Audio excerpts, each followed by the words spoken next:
Hola amigos de Convergente, el día de hoy tenemos un invitado especial, el abogado Andrés Ortiz, especialista en autonomía. Vamos a tener una conversación muy importante, sobre todo ahora que se están barajando varias ideas después de los acontecimientos de octubre y el paro indígena, así como al que se sumaron los trabajadores del volante. Mi estimado Andrés, un gusto tenerte. Para que no digan que es de utilería, una vez me dijeron que sí estaba de utilería, así que no. Andrés, entrando en materia, la gente tiene una visión errada de las autonomías. Piensa que una vez que eres autónomo puedes tener tu propia legislatura, puedes tener tu propio gobierno, puedes tener tus propias rentas, puedes generar la legislación para el tema de las reformas tributarias del gobierno municipal. ¿Qué es en realidad el tema de la autonomía? Muchas gracias, Modesto. Un placer estar aquí. A todos los amigos que nos están viendo y escuchando, un gusto por esta invitación. A ver, básicamente la autonomía etimológicamente es la capacidad de dictarse sus propias normas, ¿no? Autos propios nomos ley, ¿no? Es la capacidad de dictarse sus propias normas. Eso en el plano ontológico, en el plano formal. En el plano ya constitucional, en el plano de lo que nuestra Constitución establece, hubo unos señores españoles que nos dieron redactando la Constitución. Esa es la realidad. Estos señores de la Universidad de Valencia hicieron la Constitución de Bolivia, hicieron la Constitución de Venezuela y nos ayudaron a hacer la Constitución del Ecuador. Entonces tienen un mismo matiz ideológico. Los socialistas del siglo XXI. Los socialistas del siglo XXI. Pero en ese matiz, como son españoles, incorporaron un elemento nuevo en el Ecuador, y es que el Ecuador ahora, además de ser un estado unitario, centralista, es un estado regional, supuestamente. ¿Qué significa esto? La Constitución estableció la necesidad de de crear regiones a través de la fusión de dos o más provincias. Han pasado 11 años y esa propuesta, ese proyecto de los señores españoles en el Ecuador no ha funcionado. Aquí claramente existe una vocación provincial y cantonal. En esa vocación provincial y cantonal, dejando de lado el tema regional, que no lo toco porque no se ha creado ninguna región en el país, lo cierto es que se comete un nuevo error por una parte, pero una felicidad por otra. El error viene porque la Constitución, el constituyente del 2008 establece que los municipios tienen autonomía política, situación que no decía nada la Constitución del 98 y mucho menos la Constitución del 78. ¿Qué significa la autonomía política? La autonomía política es la capacidad de dictarse su propia carta fundamental. La autonomía política es muy predicable de los estados federales, que es de las cosas que vamos a hablar. La autonomía política, ahí sí, es la capacidad de dictar sus propias leyes, de recaudar y de cobrar sus propios tributos, de tener su propia organización ejecutiva, legislativa y judicial. Eso es realmente conceptual. Si uno se va a un libro de derecho, un diccionario, ve que la autonomía política es eso. Pero en el Ecuador eso no es la autonomía política, porque claramente los municipios están con un paraguas que es la Constitución y el Estado central, es decir, no puede haber autonomía política de un municipio dentro de un Estado unitario, o sea, los conceptos se fraccionan. Pero además la Constitución comete otro error, porque dice que en el ámbito de esa autonomía política, los municipios tienen la capacidad de dictar normas, es decir, le da capacidad normativa, legislativa, algo que nunca antes se había visto en ninguna constitución, porque los municipios tienen capacidad reglamentaria. Históricamente los municipios lo que pueden dictar es ordenanzas, acuerdos y resoluciones que son dentro de la pirámide esta de jerarquía normativa, está por debajo de la ley. Claro. Pero el constituyente español, yo digo español y lo digo de chiste, pero es verdad, porque estos señores españoles que nos dieron redactando la Constitución, no entendieron que poner capacidad normativa o legislativa es muy fuerte en el Ecuador, porque quizás las comunidades autonómicas en España, que vienen a ser estados miembros de un estado federal, sí tienen capacidad normativa para dictar sus propias leyes y sus propios acuerdos, pero en el Ecuador claramente los municipios no pueden legislar. Los municipios Claro, cuando se habla del Consejo Cantonal, que es un órgano legislativo, sí, puede dictar ordenanzas, acuerdos y resoluciones, pero no leyes. Las leyes las dicta el Congreso Nacional y en el Ecuador hay un solo Congreso. El Consejo Cantonal no dicta leyes, solamente puede dictar ordenanzas que son jerárquicamente inferiores a una ley. Entonces, la autonomía en el Ecuador siempre ha sido un concepto relativo. No existe la autonomía absoluta porque eso solamente se da en los estados federales o estados compuestos que se llaman. El Ecuador vive un estado unitario en donde hay un gobierno central supuestamente descentralizado. ¿Por qué digo supuestamente descentralizado? Porque un estado es realmente descentralizado cuando la mayoría de las competencias, educación, salud, transporte, obras públicas, telecomunicaciones, etcétera, son administradas, ejercidas y normadas por las comunidades autonómicas, las regiones, las provincias o los cantones. Eso en el Ecuador pasa parcialmente. Por primera vez, con la Constitución del 2008, se establecen competencias exclusivas para las regiones, provincias, cantones y juntas parroquiales. Eso antes en el Ecuador no existía.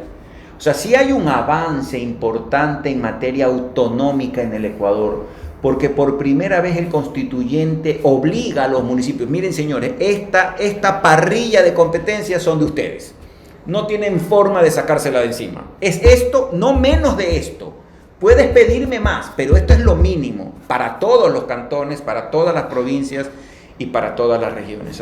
Entonces, para responder tu pregunta, la autonomía no está mal, es decir, mientras más autonomía, que no es lo mismo que descentralización. La descentralización es básicamente transferir competencias del gobierno central a los municipios. Eso es descentralizar. La autonomía es la capacidad para ejercer facultades en el ejercicio de una competencia. Cuando un país o una entidad territorial es más autónoma, cuando tiene la rectoría, o sea, cuando ejerce las políticas públicas, cuando regula esa competencia, cuando controla esa competencia y cuando gestiona la competencia. Entonces, cuando un municipio pueda tener la rectoría, pueda gestionar la competencia, pueda regularla y pueda controlarla a su leal saber y entender, sin intromisión del gobierno central, es decir, con completa y absoluta, ahí sí viene el término, autonomía, es decir, dejándome a mí esa competencia, ahí podremos hablar de una autonomía plena o absoluta. Entonces, en el Ecuador, hoy en día, si bien es cierto, para mí ha habido un avance en materia autonómica importante, la realidad, lo que nos estrellamos en el día a día es que el gobierno central sigue prácticamente acaparando todas las competencias, no descentraliza nada más allá de lo que dice la Constitución. Entonces, por lo tanto, estamos, yo diría, en mitad del camino. O sea, nos dejaron metida la puntita, nos dejaron con las ganas y ahí estamos, totalmente confundidos, porque esto es gobierno autónomo descentralizado, como que no le pega bien el asunto, no termina de definir bien el tema. Al revés, yo creo que es una burla, es un eufemismo, es una forma perversa de decir que hay autonomía donde no la hay, porque claro, si uno lee y oye gobierno autónomo descentralizado, uno cree que vive en Estados Unidos, en Canadá, en Alemania, y esta es la panacea del Estado federal. Y aquí viene, y es importante entrar en este asunto del Estado federal o compuesto, porque se han escuchado voces, entre las que me incluyo, en las que pensamos que en un futuro no inmediato, mediato, es decir, en un mediano y quizás en un largo plazo, Años, ya. Sí, en años. ¿Cuántos años? A ver, es que yo acabo de publicar un artículo en LinkedIn y he mandado ya mi artículo al diario El Universo, que se será publicado pues en estos días. Es un proceso largo, no es un proceso lento, no es un proceso rápido, es un proceso lento, porque para poder pasar de un Estado unitario centralista a un Estado federal, tú tienes que hacer una Asamblea Nacional Constituyente. Hoy no están dadas las condiciones en el Ecuador, primero por su costo, que es altísimo económicamente, es una gran cantidad de dinero, pero un país convulsionado como el nuestro por los recientes acontecimientos de octubre, creo que no deberíamos mover un avispero de carácter constituyente. Se nos mete por la ventana el loco del ático. Se nos viene por la ventana él y otros políticos que están ahorita pues totalmente hundidos, y que sería resucitar estos muertos, ¿no? Aquellos de apellido español con plumaje indígena. Sí. Entonces no es necesario por el momento Más que todo porque no hay la certeza de que se tenga una mayoría consolidada que apruebe un Estado federal, porque la ignorancia es atrevida, dice un viejo adagio popular, ¿no? y se asemeja al federalismo con el secesionismo. El otro día le escuché a la diputada Viviana Bonilla, me dio mucha lástima, esta chica fue mi alumna, la verdad que, no sé, a veces los profesores nos quedamos un poco cortos en los conceptos. ¿Mal profesor o mal alumna? Es que por eso no quiero emitir el comentario, ¿no? Para no herir susceptibilidades, pero una cosa es el secesionismo, es separatismo. Cataluña no quiere ser un Estado federal, Cataluña se quiere separar de España. País independiente. Un país independiente, eso es ser secesionista, separatista. El Estado federal es una de las formas de Estado. El 40% de la población mundial vive en un régimen federal. Ejemplo, Estados Unidos, Canadá, México, Rusia, Brasil, Alemania, Australia, países gigantescos, y Sudán, Pakistán, República del Congo, Irak últimamente, o sea, países pequeños también son federales, pero hoy son casi de cerca de 30 países y más del 40% de la población que vive bajo un sistema que es el unitario y el federal, simple o compuesto. ¿Cuál es la virtud del Estado federal? Tiene varias grandes virtudes. La primera es que hay un reparto del poder. En el Estado unitario no hay reparto del poder. El poder es unitario. El poder lo tiene el poder central. En el Estado federal hay una repartición del poder. Una parte del poder lo tiene el Estado central y otra parte muy importante del poder lo tienen los Estados miembros. Además, cada estado tiene su propia constitución, además de la constitución federal. Eso te da mucha autonomía en cuanto a los hechos diferenciales. Los indígenas, y yo lo he escrito hace muchos años, tanto académicamente como en publicaciones periodísticas, si hay algún sistema que más le acomoda al sistema a los indígenas en este país, es el Estado federal, porque hay algo que se llama los hechos diferenciales. Eso es lo bueno de un Estado federal. El problema del Ecuador es que, por ejemplo, hay un solo código civil, un solo código de derecho municipal, un solo código penal, un solo código mercantil. Es decir, hay uno. En los Estados federales, en Brasil, por ejemplo, hay más de 6.000 municipios. Cada municipio tiene su propia ley de régimen municipal. ¿Cuál es el problema? Obviamente, hay una constitución y hay parámetros que tú no puedes saltarte. Entonces, la virtud del Estado federal es ese. El que tú puedas administrar tu poder, ahí sí vas a tener tu propia hacienda, tus propios tributos, tus propias leyes, tu propio ejecutivo, tu propio legislativo, tu propio sistema judicial. En Estados Unidos, por ejemplo, en Florida, en Miami, existe el gobernador de Florida, que vendría a ser el presidente de Florida, existe el Congreso de Florida, los senadores, congresistas y senadores de Florida, y existe la Corte de Primera, de Segunda, y hay la Corte Suprema de Justicia de Florida. O sea, la justicia en Florida se agota con la Corte Suprema. Ahora, cuando hay un tema de vital importancia, la Corte Constitucional de Washington puede pedir, por excepción, ciertos fallos para revisar. Pero la justicia se agota en el Estado federal, en el Estado federado. Entonces, yo sí creo que el Ecuador debe primero afianzar un proceso autonómico, no como el español, que estamos viendo las fracciones y fricciones que estamos viviendo. Tenemos que aprender de los errores también. Pero yo sí creo que el Estado federal debe pasar primero por un fortalecimiento importante del régimen de las autonomías. ¿En qué sentido? Al día de hoy, en el Ecuador, el 21% de los ingresos no permanentes, es decir, de los ingresos tributarios, van a los GATS, a las regiones que no existen, provincias, cantones y parroquias rurales. Y el 10% de los no permanentes, que es el petróleo. Yo estoy proponiendo que el 50% de los ingresos tributarios y el 30% de los petroleros vayan directamente a los gobiernos autónomos descentralizados y que no pasen por la cuenta única del Tesoro, que vayan directamente a las cuentas de la provincia y a las cuentas de los 221 municipios de este país. Pero claro, no todo es lindo. Eso significa que vas a tener que, a través de una enmienda constitucional, yo estoy proponiendo que se haga un referéndum con el 8% del padrón electoral, que lo permite la Constitución, cambiar la Constitución vía enmienda, porque no es regresiva de derechos, ni estoy alterando la forma del Estado, de quitarles competencias al gobierno central, dárselas a las provincias y a los cantones, obviamente con los correspondientes recursos, porque no me vas a dar competencias sin recursos, y además reformar el 271 de la Constitución, que dice que esos valores deben ir a la cuenta única. O sea, claro, hay un gran Papá Noel, ¿no? Un gran gordo obeso, ¿no? En donde recibe todo y que tarde malo nunca te devuelve. Y a veces no te devuelve y se coge para pagar sueldos y salarios de la burocracia. Entonces lo que yo propongo es quitarles competencias al gobierno central, dárselas a las provincias y a los cantones, darles los correspondientes recursos del presupuesto y cambiar el artículo 271 para que esa plata no vaya, lo que se recaude tributariamente no vaya a la cuenta única del Tesoro, sino a las respectivas cuentas de los gobiernos autónomos descentralizados. En resumidas cuentas, de este híbrido que resulta el nombre de gobiernos autónomos descentralizados, lo que tú propones es hacer realidad aquello.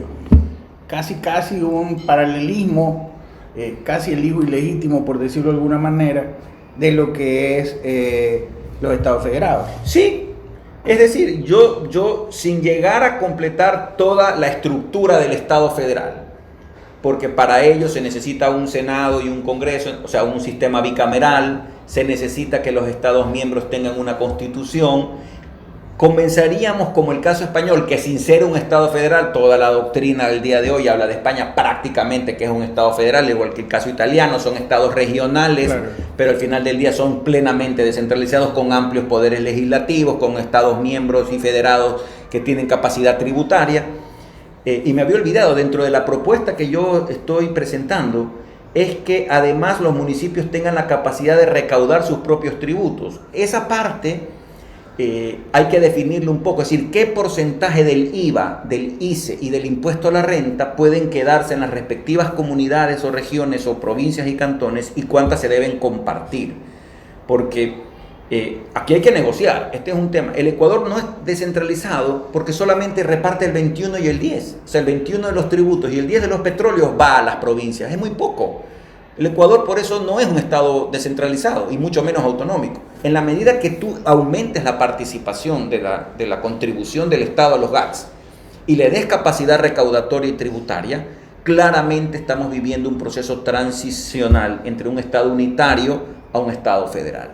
Entonces, una vez que ese proceso autonómico se termine de consolidar, que se demuestre que somos capaces de administrar todas esas competencias y toda esa cantidad de dinero que vamos a administrar, yo sí creo que el Ecuador estaría preparado para una asamblea constituyente y para ahí sí conformar un Estado regional, en donde ahí habría otro matiz, es qué provincias se unirían para conformar estos estados, ¿no? Estos Länder que se llaman en Alemania, o comunidades autonómicas, o estados como se llaman en Estados Unidos, porque o lo hacemos directamente un poco al estilo español, que cada provincia sea un estado federado, en el Ecuador serían 24, a mí más me gusta la idea de 8, 9, no más de 10, el Ecuador es un estado pequeño, no valdría la pena.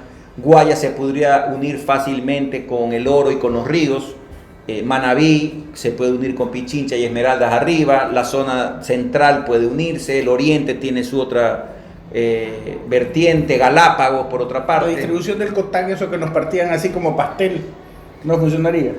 El Estado, Correa no tanto fue el COTAD, Semplades distribuyó administrativamente el país en 8 regiones, pero lo hizo correctamente en el sentido que él necesitaba una distribución administrativa territorial para poder saber dónde van los hospitales, las escuelas, los colegios, todo. O sea, conceptualmente yo no estoy en desacuerdo que el Ecuador, que el gobierno de Correa haya querido regionalizar el país de una forma coherente para, dentro de esa coherencia territorial, poder entregar y repartir recursos, a mí me parece. Ahí hay un gran avance ya. O sea, el Ecuador ya administrativamente se regionalizó en 8. Entonces yo te diría 8, 9... exagerando 10 regiones, y eso sí es un proceso desgastante, porque habría que analizar bien el sistema, más allá que la Constitución ya establece el procedimiento para crear una región. Conversando justo antes de venir acá, conversando con un colega amigo, me decía quizá una reforma constitucional que ponga plazos ya, ¿no? Bueno, ya se pasó el plazo, la Constitución puso 8 años para hacernos región, ya se venció. No sé, poner un nuevo plazo de 8 años más, ese es improrrogable, obligatorio, bajo pena de sanción. Es decir, pero no reformas la Constitución, simplemente... Una transitoria. Una transitoria. Una pequeña transitoria, como lo hicieron con el COTAD. Entonces, yo por eso creo en el Estado federal, creo en el Estado compuesto, creo que es una forma en donde ciertas comunidades, como la comunidad indígena, puede sentirse libre para poder justamente ejercer esos derechos diferenciales que, valga la redundancia, los diferencia del resto, los diferencia de la gente de Galápagos, de la gente de la costa, de la gente de la sierra, y creo que es muy aglutinador de realidades de cada circunscripción territorial. El Ecuador, pese a ser un país pequeño, es bien diverso. O sea, alguien de Tulcán no se parece a alguien de Macará, pues, ¿no? No, para nada. Y alguien de Bolívar no se parece a alguien de Zamora Chinchipe. Pero además hay que considerar algo. ¿Qué pasa con los indígenas? Una de las cosas que, más allá de las barbaridades que se dijeron en el Ágora de la Casa de la Cultura en Quito, era el petróleo es nuestro y ordenado que cierren las llaves. ¿Qué pasó? Bueno, eso es un delito. O sea, No, más allá del delito, el tema es la comunidad indígena, entre comillas, tiene sus propias leyes. Se les ha creado un Estado dentro del Estado, tiene sus propias leyes, ahora dicen que van a tener su propio ejército, tienen sus costumbres medias raras ancestrales. Está bien que se aplique la ley indígena para las comunidades indígenas, pero no para un externo a la comunidad indígena. El día de mañana tú y yo vamos a una comunidad indígena, resulta que hacemos algo que no les cae bien y resulta que somos azotados, escupidos, nos hacen la limpia, nos linchan y no pasa nada porque son las comunidades indígenas, son la ley indígena. ¿De qué estamos hablando? Es un error para mí eso ahí. ¿Tú qué consideras aquello? a ver, es que justamente en esa situación de el Estado ecuatoriano, a diferencia de España, y no es que me gusta ser recurrente con el caso español, pero es muy cercano a nosotros y por ende el ejemplo es válido. Además, estos emplumados tienen apellido español, así que bien va el tema. Y es que en el caso de España, Cataluña presentó su famoso estatuto autonómico hace 6 años, 7 años. Y la Corte Constitucional dijo, España es una sola nación. Cataluña tiene hechos diferenciales sin duda, su lengua, sus costumbres, pero España es una sola nación y por lo tanto no podemos permitir que usted se considere una nacionalidad diferente porque hay una sola que es la española. Nosotros somos plurinacionales. En el caso del Ecuador, es increíble que este problema se resolvió en el año, no en esta constitución, en el año 98 se resolvió. En el Ecuador desde el año 88 es un estado plurinacional y multiétnico. Es decir, en el Ecuador no es un problema el reconocer que haya más de una nacionalidad. Está la Shuar, existe 10 o 12 nacionalidades reconocidas constitucionalmente. Entonces, ya habiéndose resuelto el tema más grave, que es el saber si hay o no posibilidad de convertirnos en un Estado con varias nacionalidades, el Estado federal es el paso automático, porque España no termina de aceptar este concepto porque dice, no, los fundadores de España dijimos que era una sola nación. Entonces aquí vienen las clases del maestro Ramiro Larrea, que nos explicaba que el Estado es la nación jurídica y políticamente organizada. Entonces cuando se habla de Estado se habla de una sola nación, porque ¿cómo puede haber si el Estado es la nación jurídica y políticamente organizada? Pero bueno, lo que pasa es que en países grandes, incluso pequeños como en el Ecuador, sí pueden haber varias nacionalidades, como en efecto las hay, porque son nacionalidades indígenas y muy diversas, por cierto, unas de otras. Tiene mucho sentido que esas nacionalidades tengan sus propias costumbres dentro de la civilidad, pues, claro, dentro de los derechos humanos, pues, dentro del Tratado de los Derechos Humanos Mundiales, que tú no puedes caerle a ortigazos a una persona violando su derecho humano a ser lesionado, porque para eso está la cárcel, porque incluso la tortura, la pena de muerte y la cadena perpetua están proscritas en los tratados de derechos humanos. Pero sobre pretexto de que no lo metes cadena perpetua y no lo metes preso y no lo matas, resulta que le caes a palazos. Eso, con todo respeto, yo respeto la justicia indígena, pero eso atenta a los derechos humanos sin lugar a dudas. Ahora, eso hay que irlo adecuando cuando el Ecuador en eso ha sido muy tibio, ¿no? Ha sido muy tímido. Ha dejado que la legislación indígena sancione ciertos delitos, no todos. Hay una sentencia de la Corte Constitucional en donde pone los baremos, que hasta dónde llega la justicia indígena y hasta dónde llega la justicia ecuatoriana normal, la justicia ordinaria. A mí no me termina de molestar, el concepto. Yo no estoy en desacuerdo con que esos hechos diferenciales sean reconocidos constitucional y legalmente, siempre y cuando no rebasen los límites de los derechos humanos.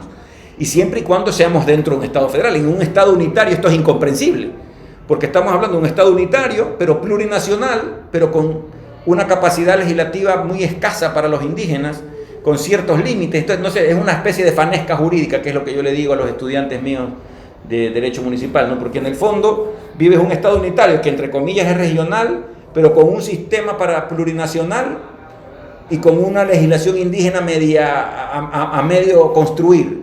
Entonces, pienso que fortaleciendo el régimen de las autonomías, pudiéramos pensar en un mediano y largo plazo, en los próximos 8 o 10 años, en animarnos a construir un Estado federal fuerte, un Estado federal que la gente vea su necesidad. Ahorita hacerlo por la locura de lo sucedido, por impulso, me parece un error. Hay hartas personas noveleras en este tema. Me gusta que el tema se lo converse, no me disgusta, pero esto no es un tema de pasión, esto no es un tema de sacarse al indigenado, no. Este es un tema que hay que hacerlo profesional, académicamente, doctrinariamente, caminar junto con el movimiento indígena para que ellos sean parte también de esta solución, porque creo que son ellos quizás los más indicados en darse cuenta la importancia de que ellos participen activamente en la conformación de un Estado federal. Yo jamás excluiría a los indígenas en esta conversación. Ellos son un punto importante en la medida, nuevamente, que el diálogo sea racional, sea un diálogo sin condicionamientos y sea un diálogo en el que ambas partes se dan posiciones. Porque esto no es cuestión de imponer un Estado federal. Yo creo que esto se está decantando, así como esta deliciosa copa de vino se decanta en esta copa. Pienso que el Estado federal es una consecuencia lógica de lo que va a suceder en los próximos años en el Ecuador. No tengo la menor duda. Gracias, Andrés, por esa claridad de conceptos. Antes de concluir, amigos, como de costumbre, permítanme agradecerle a nuestro querido amigo Mario Serratore, que nos cede espacio aquí en La Tarantela, un rinconcito de Italia en Guayaquil, ubicado en la avenida Las Monjas, intersección con el kilómetro 2,5 de la avenida Carlos Julio Rosemena, en la Aventura Plaza, el de la Iguana. Muchísimas gracias, mi querido Andrés. Salud. Muchísimas gracias. Y esperemos que seamos autónomos, pues, hermano. Yo creo que sí, yo creo que esto tarde o temprano va a ser una realidad, por lo que yo te decía. Pienso que ese es el camino y hay que... Menos Guayaquil independiente. No es necesario. Todo el Ecuador. Todo el Ecuador. Muy bien. Gracias, amigos queridos. A ustedes.